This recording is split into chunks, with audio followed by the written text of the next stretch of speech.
Ma,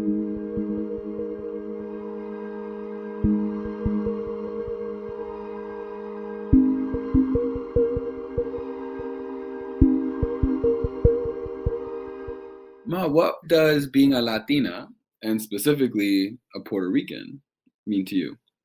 It means so much to me because I just don't say I'm Puerto Rican. I've lived it. I used to go every summer until I was about 13, and I lived 9 months out of the year in the city. And then from June, July, August, I was living as a Puerto Rican child.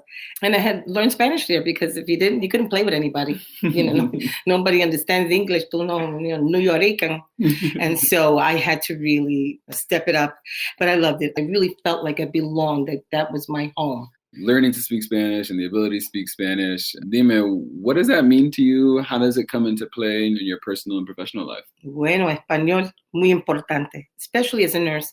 When I was young, my dad got me a job at a hospital as a translator. So I realized how incredibly important it was. And people would come and look, are you going to be here next time when I come for my appointment?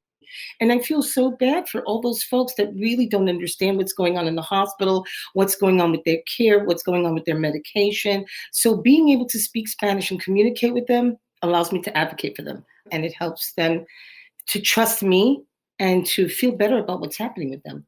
One thing that I love and admire about you is like not only do you give your entire self in your professional job, but also outside of work hours.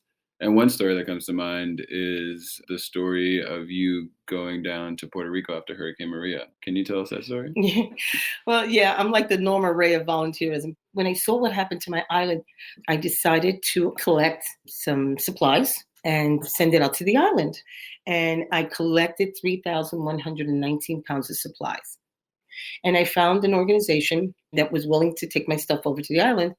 So at the meeting, she said, what do you need? I said, I need a plane. That's not a big ask. Just throw it out there.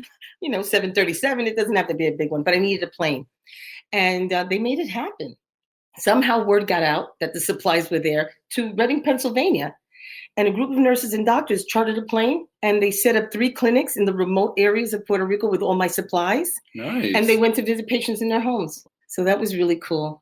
Probably the thing that I love the most about you that I've inherited is a kind of like healthy disregard for the impossible. Yes. You know what I mean? True. Like no matter what goal is at hand or what thing you want to get done, you just find a way to do it. Whether that means getting to the airport in 30 minutes where it normally takes you an hour or shipping thousands of pounds to Puerto Rico. You've never taken no as an answer. And that's one of the inheritances that I can't wait to pass on to my kids. But more than anything, I'd say it's just you're the glue. You are the soul and spirit of this family. And I love you so much. Oh, I love you too.